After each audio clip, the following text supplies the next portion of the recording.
Hello class 10th, welcome to Pace Setter 9th and 10th. I'm Supriya, your English and SST educator.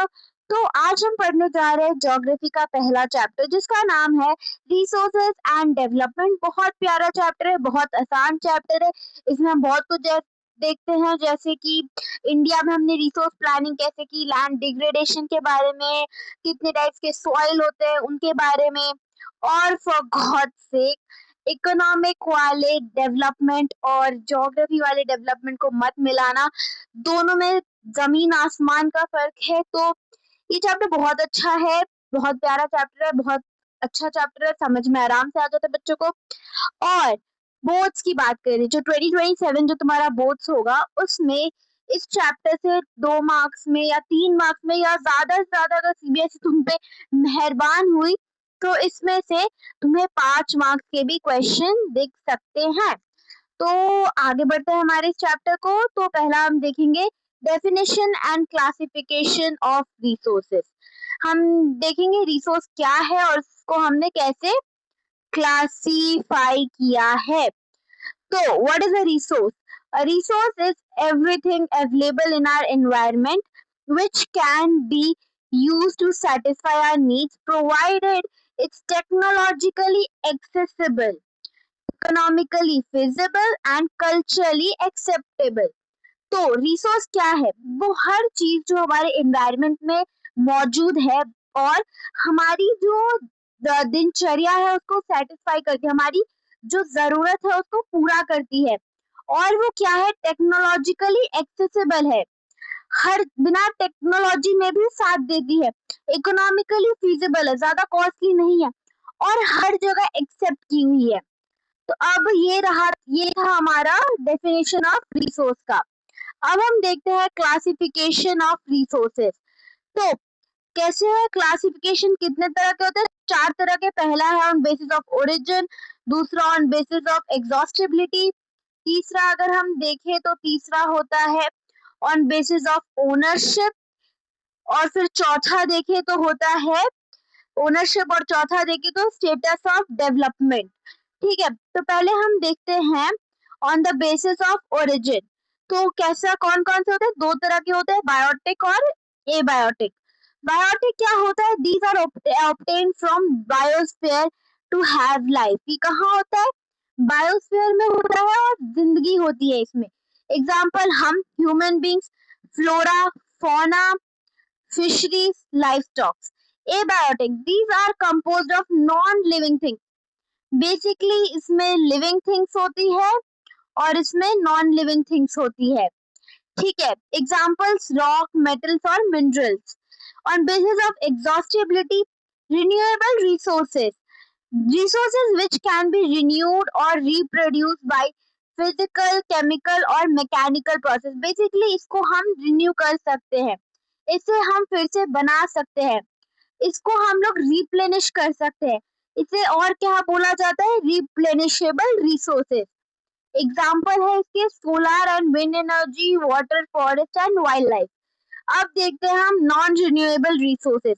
These occur over a very long geographical time. हो गया, petroleum हो गया, fossil fuels हो गए, आपके minerals हो गए, इन सबको बनने में बहुत millions of times लग जाते हैं. These resources get exhausted with their use and cannot be recycled through some metals can be. दो हर जगह एक्सेप्शन होता है, आपने केमिस्ट्री में पढ़ा होगा। अब बोलोगे कि मैम केमिस्ट्री में एक्सेप्शन पढ़ पढ़ के जिंदगी खराब हो गई, बट नहीं, हमारी ज्योग्राफी उतनी खराब नहीं है। इसमें थोड़ी सी एक्सेप्शन है कि कुछ मेटल्स को छोड़ के बाकी सब को हम रिसाइकिल नहीं कर सकते। एग्जाम्पल है fossil fuel like coal, petroleum. ठीक है, अब आगे देखते हैं आगे क्या है। On basis of ownership, private और individual resources, community own resources और नेशनल रिसोर्सेज, इंटरनेशनल रिसोर्सेज। तो इंडिविजुअल रिसोर्सेज क्या? इंडिविजुअल से तो पता ही चल रहा है कि प्राइवेटली ओन होगा, जैसे houses, plots, plantation own by farmers. Community own resources accessible to all members of community. जैसे सपोज कम्युनिटी में अगर 14 मेंबर हैं तो उन 14 मेंबर्स की वो चीज होगी, उन 14 मेंबर उन सारी चीजों को, जो भी रिसोर्स होगा उस रिसोर्स को इन 14 लोग अच्छे से यूज कर सकते हैं। जैसे विलेज पॉन्ड हो गया, ग्रेजिंग ग्राउंड हो गया और पब्लिक पार्क हो गया। तो ग्रेजिंग में लोग अपने गाय भैंस को चराने ले जाते हैं। ऐसा तो है नहीं कि यहाँ पे कोई ये फार्मर जा रहा है तो दूसरा फार्मर जा रहा है। फिर देखते हैं नेशनल रिसोर्सेज, जो and oceanic area about 12 nautical miles from coast belong to the nation. वो सारी चीजें जो हमारे 12 नॉटिकल माइल्स माइल्स जो होता है वो किलोमीटर से छोटा होता है, और जो कोस्ट के बिलोंग होता है वो सब नेशनल रिसोर्सेज में आ गए। International resources regulated by international institution. अभी से गाइड कौन करता है? इंटरनेशनल इंस्टीट्यूशन गाइड करते हैं। These include the open ocean beyond 200 nautical miles and the exclusive economic zone.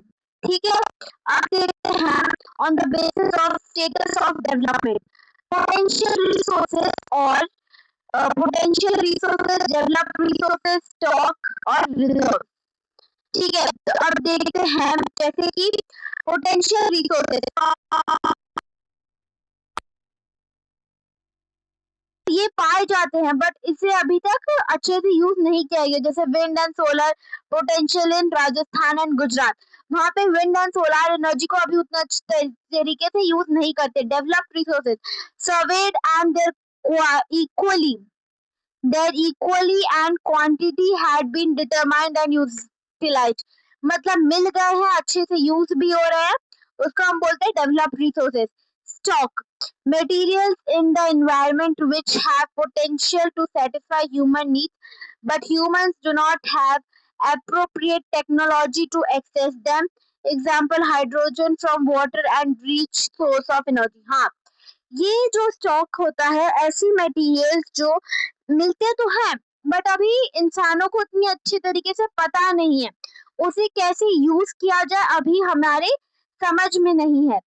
Reserves the subset of stock, ये क्या है? इसका सबसेट है, इसका सबसेट को हम बोलते हैं reserve, which can be put into use with only existing technical known how, but their use has not been started yet for the future। अब पता चल गया है, जो रिजर्वर्स है उसका सबसेट है, इसका पता तो चल चुका है कि इसे यूज कैसे करते हैं, बट अभी इसे यूज नहीं किया जा रहा है, इसे हमने अभी फ्यूचर के लिए रखा है। तो आगे बढ़ते हैं, आगे क्या है? Sustainable development. तुम्हारे पीटीज में तुम्हें यहाँ से 2 मार्क्स का क्वेश्चन दिखेगा, 2 मार्क्स का क्वेश्चन तय है यहाँ से कि व्हाट इज सस्टेनेबल डेवलपमेंट, और रियो दी जेनेरियो और एजेंडा 21 में से दोनों में से किसी एक पॉइंट से तुम्हारी एमसीक्यू, तुम्हारे PT, half yearly, pre board, जितने भी स्कूल बेस्ड एग्जाम है उसमें से, इसमें से तो तुम्हें एमसीक्यू पक्का फॉर श्योर लिख के ले लो, दिखेंगे ही दिखेंगे। अब देखते हैं डेवलपमेंट शुड बी प्लेस। अब हम देखते हैं कि सस्टेनेबल डेवलपमेंट होता क्या है। Development should not take place without damaging the development should take place without damaging the environment. The development in the present should not compromise the needs of future generation. This is what we call sustainable development। इसका मतलब होता है development होना चाहिए, no doubt, पर बिना environment को harm किए हुए, और जो डेवलपमेंट है उसमें बिना, मतलब जो प्रेजेंट डेवलपमेंट हो रहा है उसको बिना फ्यूचर जनरेशन की नीड्स को कॉम्प्रोमाइज किए बिना होना चाहिए। अब समझ में आया कि मतलब डेवलपमेंट हो बट हम फ्यूचर जनरेशन की नीड्स को कॉम्प्रोमाइज ना करें, उनकी नीड्स को कर्टल ना करें। अब देखते हैं रियो दे जेनेरियो अर्थ समिट 1992। ये कभी कभी ये साल भी पूछ दिया जाता है एमसीक्यू की when Rio the Janeiro earth summit happened. So the first international earth summit held in Brazil. कहाँ हुआ था? ये ब्राजील में हुआ था। इंटरनेशनल पहला अर्थ समिट था to address urgent problem of environmental protection and socio economic development, मतलब सोचो कि उससे पहले कोई इतना ध्यान ही नहीं देता था। काम हो रहा है, चल रहा है, चलने दो, किसको फर्क पड़ता है। बट पहली बार 1992 में पूरा इंटरनेशनल से बहुत सारी कंट्रीज बैठी ब्राजील में, और उन्होंने ये प्रॉब्लम जो थी, urgent problem of environmental protection and socio economic development, उसको सॉल्व किया, उसके बाद में बात किया। बट उससे पहले 1992 से पहले ऐसा कुछ नहीं हुआ था। तो मतलब इतना लेट लोगों को रियलाइज हुआ कि नहीं, वी शुड सेव रिसोर्सेज। तो अब देखते हैं agenda 21। What is agenda 21? A declaration signed by world leaders to achieve global sustainable development and combat environmental cooperation। तो ये क्या है agenda 21? A declaration sign by world leaders. इसमें जो रियो डी जेनेरियो में जो एजेंडा 21 था, उसमें क्या था कि साइन किया गया था, बड़े बड़े लीडर्स के द्वारा साइन किया गया था global sustainable development. Sustainable development मतलब development should take without compromising the needs of future generation. इस पे उन्होंने साइन किया था। और कॉम्बैट एनवायरमेंटल डैमेजेस मतलब बहुत सारी जो चीजें थी उसके ऊपर उन्होंने डिस्कस किया था। पॉवर्टी, जैसे कि पॉवर्टी, डिजीजेस, इन सब पे उन्होंने बात की थी। ठीक है, आगे बढ़ते हैं हम। आगे क्या है? Resource planning in India. अब भाई हमने बाकी जगहों की भी बात कर लिया, अपने प्यारे देश भारत की भी बात कर लेते हैं। तो भारत में रिसोर्स प्लानिंग कैसे होती है? मेजरली 3 तरह में होती है। पता लगाना कैसे कैसे, जैसे पहले हम आइडेंटिफाई करते हैं कि रिसोर्स है कहाँ कहाँ, उसके बाद हम उसको प्लान करते हैं, उसमें हमें करना क्या है, फिर जाके हम उसको मैच करते हैं रिसोर्स डेवलपमेंट, मतलब ओवरऑल नेशन के प्लान से उसको डेवलप करते हैं। तो पहला क्या करते हैं? आइडेंटिफिकेशन करते हैं, फिर प्लानिंग करते हैं, फिर matching the resource development plans with all over nations development plan. तो पहला होता है identification and inventory of resources across the region of the country. This involves surveying, mapping, qualitative and quantitative estimation and measurement of the resources। तो identification करते हैं, उसमें main क्या करते हैं? मेजरली हम क्या करते हैं? इनका के हाँ, मेजरली हम करते हैं सर्वे करते हैं, मैपिंग करते हैं, क्वांटिटेटिव एस्टिमेशन लेते हैं, और फिर रिसोर्स की हम वो करते हैं। फिर planning of resources development using appropriate skill, technology and institutional setup। तो अब इसको जो हम प्लानिंग करते हैं उसमें हम लोग इंस्टीट्यूशन सेटअप करते हैं, अप्रोप्रिएट टेक्नोलॉजी स्किल्स यूज करते हैं, और फिर we match the resource development plans with overall national development plan. कि पूरे नेशनल डेवलपमेंट प्लान से हम उसको मैच करते हैं कि हमारा जो रिसोर्स प्लानिंग है वो पूरे नेशन से मैच कर रहा है कि नहीं। अब देखते हैं कंजर्वेशन ऑफ रिसोर्सेज। ये गांधी जी वाला स्टेटमेंट आपके जो कॉम्पिटेंसी बेस में आ सकता है, मतलब एक स्टार लगा सकते हो, पढ़ सकते हो, बस समझ जाओ एक बार। तो there is enough for everybody needs and not for everybody greed. मतलब गांधी जी ने बोला कि हमारे देश में इतना है कि सबकी जरूरत को पूरा कर सकता है, पर इतना नहीं है कि लोगों की लालच को पूरा कर सके। समझ में? ये जो कंसर्न महात्मा गांधी जी ने लाया था, इसको और भी जगह देखा गया था। जैसे कि at international level resource conservation was advocated for the first time in 1968 at the club of Rome. तो ये जो यहाँ पे नहीं दिया हुआ, मैं आपको थोड़ा एडिशनल बता रही हूँ, आपको पता होना चाहिए, अच्छी बात है ये। तो देखिए, जैसे कि जब इंटरनेशनल लेवल पे 1968 जो क्लब ऑफ रोम में इंटरनेशनल लेवल पे से बात हुई थी, और फिर 1974 में स्यूमैचर ने अपनी बुक में लिखा था स्मॉल इज ब्यूटीफुल, और इसमें उन्होंने गांधी जी की कॉन्सेप्ट को अपना वो आदर्श माना था।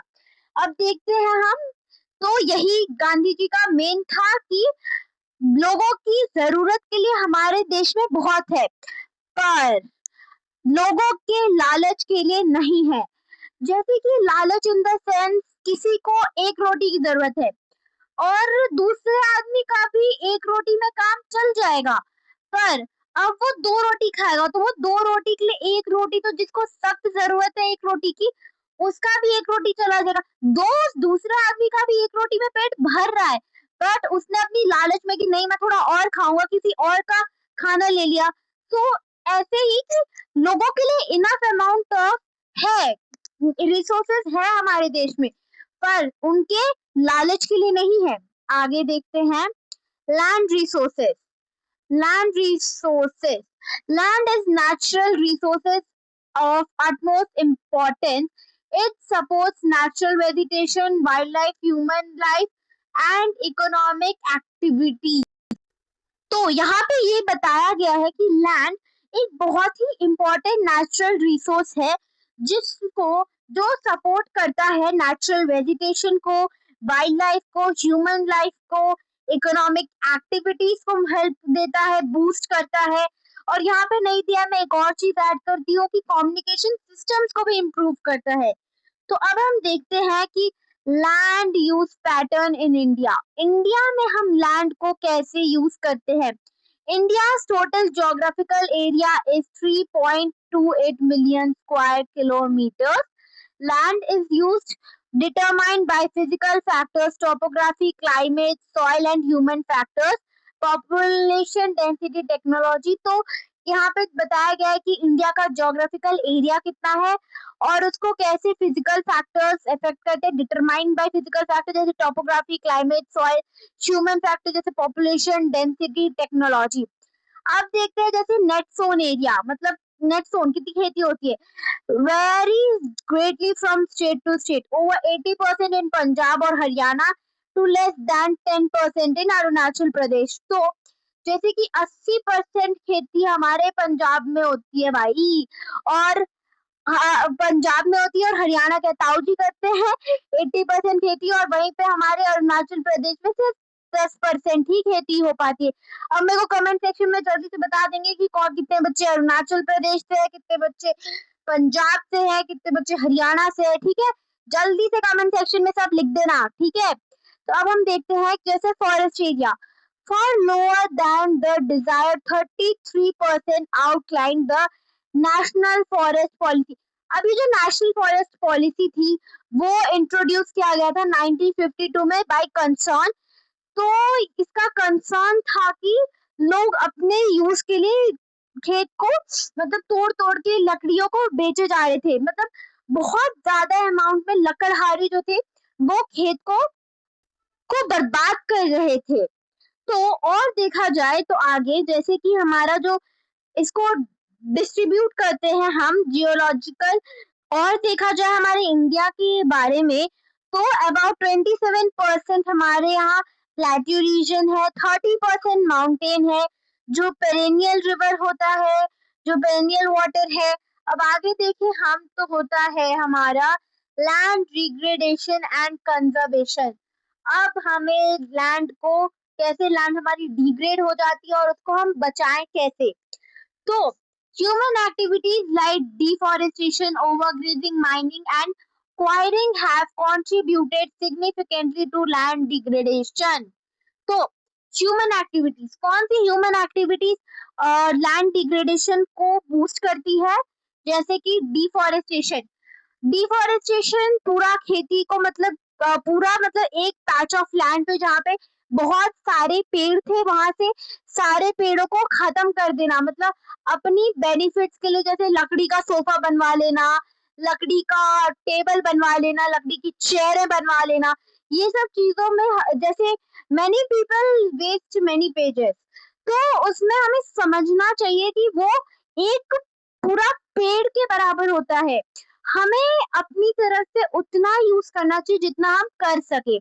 अब देखते हैं ओवरग्रेजिंग, मतलब एक ही जगह पे बार बार ले जाके बार बार अपने पशुओं को खिला देना, वहां पे बार बार वहीं पे छोड़ देना, वहीं पे चराने ले जाना, एक अच्छे खासे लैंड को बैरन लैंड में कन्वर्ट हो जाता है वो। फिर हम देखते हैं माइनिंग। माइनिंग मतलब होता है कि जहाँ पे मिनरल्स निकालने के लिए खुदाई हो जाए। खुदाई हो, फिर वो पर्टिकुलर जो हमारा लैंड होगा वो तो वेस्ट हो जाएगा, क्योंकि अब इतने बड़े-बड़े गड्ढे करके वहाँ से हमने जैसे कि बहुत सारी जैसे कोल निकाल लिया, पेट्रोलियम, ये सब बहुत सारी चीज़ें निकाली, तो वो तो अब land we can't use that land. That patch of land is now like waste, और फिर quarrying have contributed to significant, ऐसे ही बहुत सारी चीज़ों ने मिलके लैंड डिग्रेड कर दिया है। तो अब देखते हैं mining leaves deep scars and traces of the overburdening by। तो माइनिंग कहाँ कहाँ मोस्टली हम देखते हैं, झारखंड और छत्तीसगढ़ में माइनिंग ज्यादा होती है। Over irrigation leads to water logging and increase salinity और alkalinity on the soil. Alkalinity is a state जहाँ पे बहुत ज्यादा बेसिक हो जाता है हमारा सॉइल, तो वो भी ज्यादा अच्छा नहीं है। The soil should be neutral, और ये कहाँ कहाँ होता है, पंजाब और यूपी में हो जाता है। इंडस्ट्रियल इन्फ्लुएंस, तो जैसे कि waste cause land and water pollution. Conservation measures, अब देखते हैं कि अब समस्या हो गई भाई, बहुत समस्या है, बहुत चिंता है, करे क्या भाई, अब हर जगह समस्या ही समस्या है। मैम हमारी जिंदगी में भी बहुत समस्या है। तो अब देखो बेटा, आपकी जिंदगी जो समस्या में सॉल्व नहीं कर सकती, अब यहाँ की जो समस्या है वो देख लेते हैं, हमारी जो ज्योग्राफी में जो समस्या है वो देख लेते हैं। तो afforestation and proper management of grazing, ठीक है, तो proper management of grazing, grazing को आपको प्रॉपरली मॉनिटर करना चाहिए, कितना ग्रेज हो रहा है उसको देखना चाहिए। Planting shelter belts of plant, shelter belt, अब जब हम देखेंगे शेल्टर बेल्ट क्या होता है, आई एम श्योर आपने अपनी क्लास 8 में भी पढ़ा होगा। तो शेल्टर बेल्ट में हम क्या करते हैं, एक लाइन ऑफ ट्रीज को हम शेल्टर की तरह, create shelter around the edges of field पे शेल्टर बना के कर देते हैं, और इसको ये क्या प्रिवेंट करती है, spread of sand dunes and stabilizes the desert area of western India, ठीक है। तो ये होता है shelter belt. Control and overgrazing and stabilization of sand dunes by growing thorny bushes, तो और क्या तरीका है कि ओवरग्रेजिंग को रोका जाए, स्टेबलाइज किया जाए, कि नहीं इतना से इतना पे ही यूज करना है, ये सब करके हम रख सकते हैं। और कुछ तरीका है, हाँ बिल्कुल है, क्या किया जाए, कंट्रोल ओवर माइनिंग एक्टिविटीज किया जाए, फिर proper management of waste land देखा जाए। अगर हमने इंडिया में इतनी सारी लैंड है जहाँ पे बस कूड़े कचड़े फेंके हुए हैं, उसको अगर हम ढंग से, शायद I am not sure, but अगर उसको इतनी सारी कचड़े पड़े रहते हैं उस बड़े बड़े लैंड में, अगर उसको साफ कराया जाए तो थोड़ा सा तो पक्का ना पक्का, थोड़ा सा तो लाइक एग्रीकल्चर में यूज करने लाइक लैंड तो मिल ही जाएगा। आगे देखते हैं, आगे है सॉइल एज रिसोर्स। अब सॉइल भी हमारे एक इम्पोर्टेंट टॉपिक है। So important renewable natural resources, soil जो होता है एक most renewable, most important renewable natural resources होता है। It is a living system that takes millions of years to form a few centimeter in depth. उसको millions of years लग जाते हैं कुछ सेंटीमीटर डेप्थ तक, मतलब नीचे। कुछ टाइप्स ऑफ सॉइल होती है इंडिया में, जैसे alluvial soil, black soil, red and yellow soil, laterite soil, arid soil, forest soil. अब तुम्हारे पीटीज में, तुम्हारे मंथली टेस्ट में इसमें से कोई ना कोई सॉइल पे तुमको 5 मार्क्स देखने को मिल जाएगा, ठीक है। और मोस्टली मतलब मेरा जो गेस होता है, मतलब इतने साल का जो मैंने पेपर देखा है, उसमें या तो एलुवियल से आ जाता है या फिर ब्लैक से आ जाता है, क्योंकि ये दो थोड़े ज्यादा इम्पोर्टेंट है। बट अगर थोड़ा चेंज हुआ तो ये सारे सॉइल को तुमको अच्छे से देखना पड़ चाहिए। तो अब यहाँ पे तो थोड़ा कम लिखा है, मैं तुमको एलुवियल और अच्छे से समझाती हूँ। जैसे एलुवियल सॉइल क्या होता है, it is the most wide spread and important soil in India, बहुत ज्यादा जरूरी होता है। इसको हमने कहाँ कहाँ देखा जाता है, ये कहाँ कहाँ मिलता है, इंडस वैली पे मिल जाएगा आपको, गंगा में मिल जाएगा, मतलब गंगा की साइड में, गंगा में मत ढूंढने जाना, गंगा की साइड में मिल जाएगा, ब्रह्मपुत्र के किनारे मिल जाएगा। और इसकी जो क्या बोलते हैं, ये किस चीज में अच्छा होता है, तो ये किससे बना होता है, मतलब इसकी फीचर्स क्या है। तो it is made up of sand, slit and clay. इससे किससे बना होता है? सैंड से बना होता है, स्लिट से बना होता है, क्ले से बना होता है। और इसमें क्या होता है? Contains adequate portion of potash, phosphoric acid and lime. इसमें क्या होता है? मतलब अच्छी अमाउंट में potash, phosphoric acid and lime होता है। The particles of this soil is bigger towards the river valley and this soil course upper reaches of the valley. इसके जो बड़े पार्टिकल्स होते हैं वो रिवर की तरफ होते हैं और कोच होता है वो upper reaches of the valley में पाया जाता है। On the basis of age it can be categorized as bhangar और खादर। अब मैं तुमको समझाती हूँ भांगर क्या होता है। भांगर होता है जो ओल्ड एलुवियल होता है, उसको हम भांगर बोलते हैं। और भंगार मत बना देना, इसको भांगर बोला जाता है। मैं इधर लिख देती हूँ, पता चला बच्चे भंगार समझ जाए इसको। तो इसको हम बोलते हैं बंगार। मेरी हैंडराइटिंग बहुत गंदी है, डोंट जज। तो बंगार बोलते हैं विच इज ओल्ड, ठीक है। और एक और होता है खादर। खादर क्या होता है बच्चों? खादर होता है जो न्यू होता है, इट इज अ न्यू, ठीक है। इट इज अ न्यू मतलब एज के वाइज से।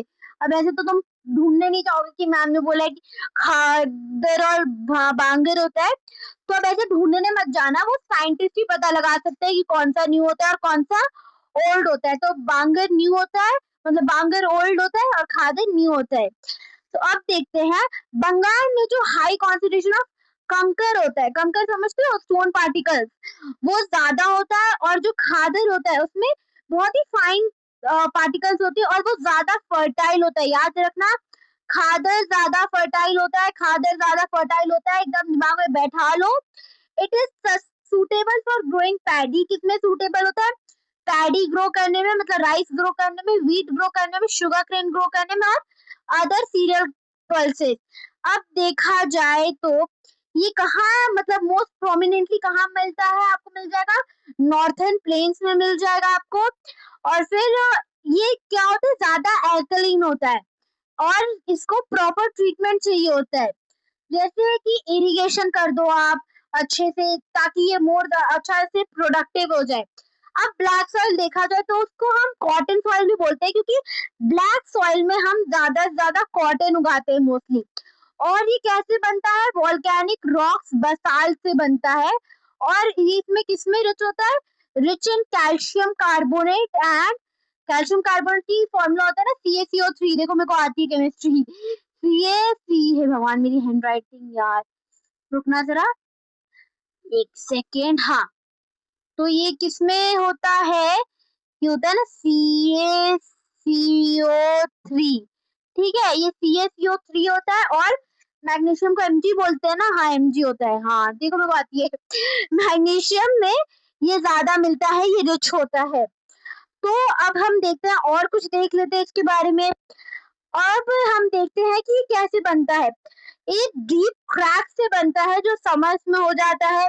और ये कहाँ पाया जाता है? ये प्लेट्यू एरिया में ज्यादा पाया जाता है, जैसे महाराष्ट्र हो गया, सौराष्ट्र हो गया, मलवा प्लेट्यू के पास वाले रीजन हो गया, और फिर छत्तीसगढ़ हो गया। तो यहाँ पे ये ब्लैक सॉइल पाया जाता है।